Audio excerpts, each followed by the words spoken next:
Assalamualaikum warahmatullahi wabarakatuh. Saya Susilawati, Kepala SMP IT Khazanah, sekaligus mahasiswa Magister Pedagogik Universitas Lancang Kuning. Hari ini akan membahas dua hal terkait psikologi pendidikan. Yang pertama adalah kasus bullying yang marak terjadi di sekolah. Yang kedua, tentang peran psikologi pendidikan dalam memahami siswa. Baik, kita mulai yang pertama tentang kasus bullying yang marak terjadi di sekolah.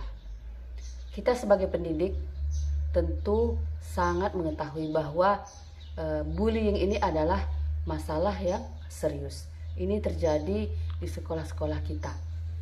Nah, setelah saya mempelajarinya lebih dalam, baik itu di sekolah saya maupun ruang-ruang diskusi di perkuliahan psikologi pendidikan Magister Pedagogik Universitas Lancang Kuning, saya merasakan bahwa betapa dalam luka yang bisa ditinggalkan oleh satu kata ejekan, satu tatapan merendahkan, atau satu tindakan pengucilan.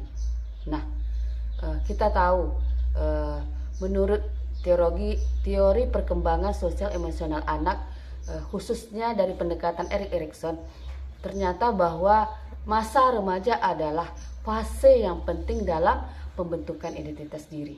Nah, di fase ini dukungan sosial sangat berpengaruh.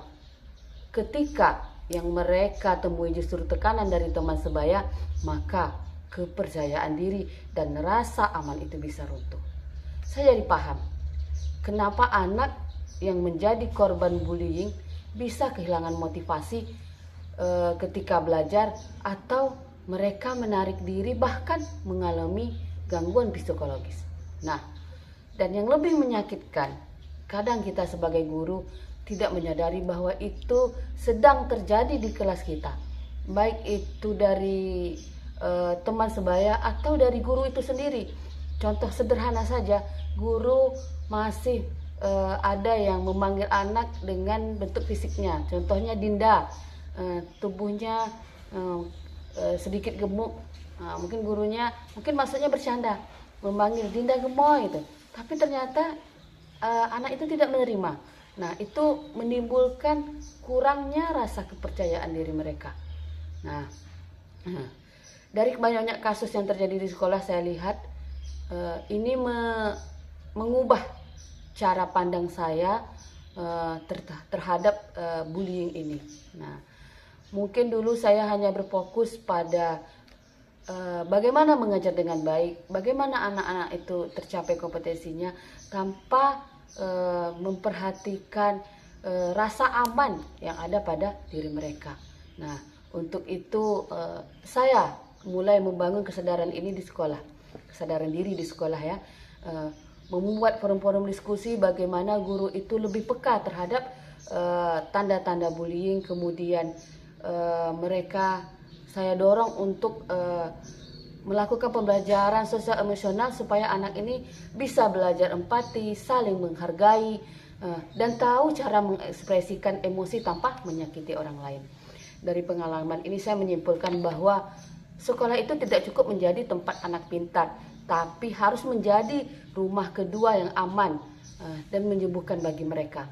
Apalagi kami adalah sekolah yang berasrama. Ketika aktivitas itu 24 jam kita bersama, maka mereka harus dulu merasa aman, baru nanti tercapai pembelajaran, nilai-nilainya juga mengikuti, karakternya juga nanti akan mengikuti.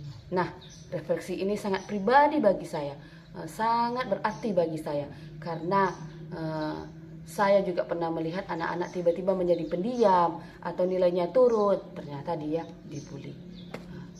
Nah, jadi pelajaran yang berharga yang saya rasakan adalah tugas kita bukan hanya menyampaikan pelajaran di ruang-ruang kelas, tapi lebih dari itu kita harus menjadi pelindung bagi mereka-mereka yang lemah.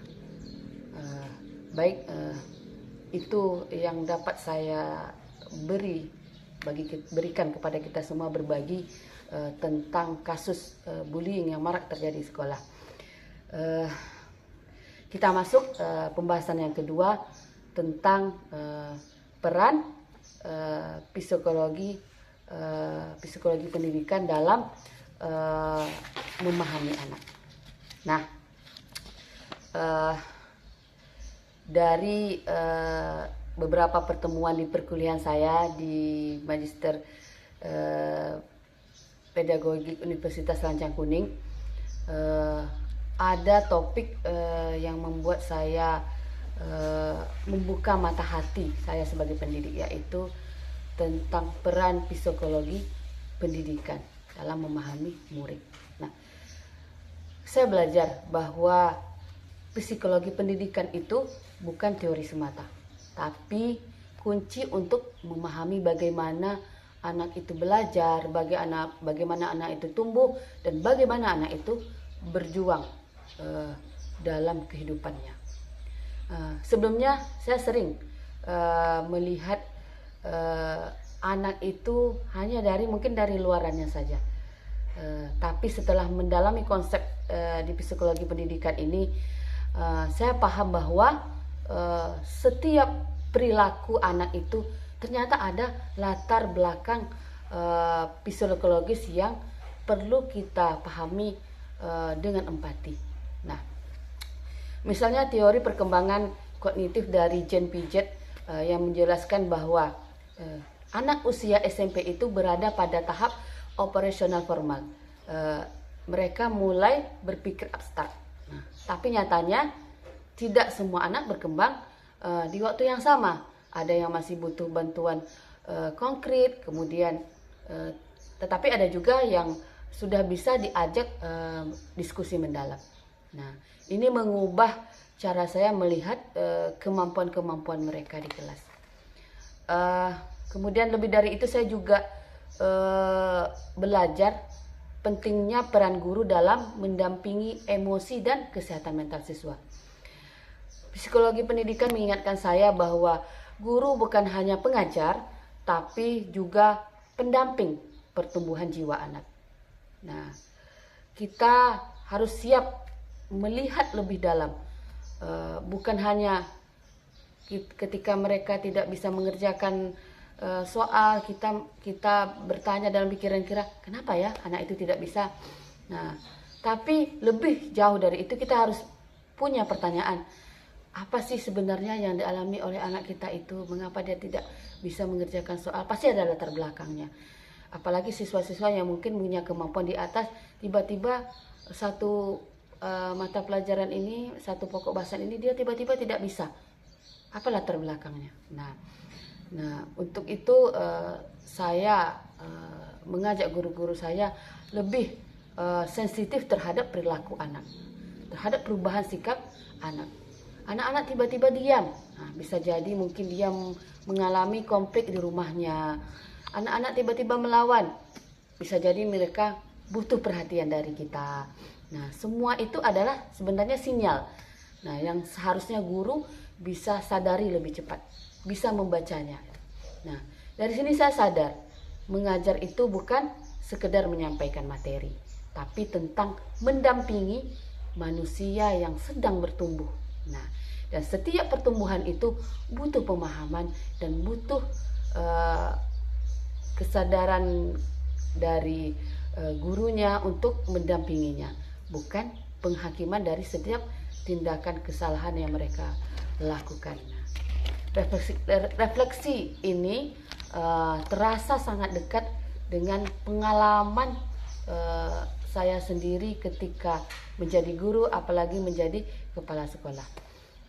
Saya pernah menganggap anak malas itu, anak ini malas, padahal mereka itu setelah diajak bicara ternyata punya tekanan yang berat di rumahnya. Nah, sejak itu saya belajar untuk mendengar lebih banyak daripada menghakimi mereka.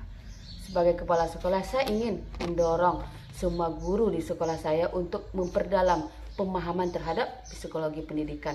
Karena saya percaya ketika kita lebih paham murid, maka kita lebih tepat dan lebih punya sesuatu yang lebih dalam mengajar dan mendidik anak ini menjadi generasi yang akan memimpin Indonesia nantinya, menggantikan kita. Baik, terima kasih. Itulah yang dapat saya bagikan, dua hal hari ini tentang bullying dan tentang pemahaman psikologi pendidikan untuk memahami anak. Terima kasih. Assalamualaikum warahmatullahi wabarakatuh.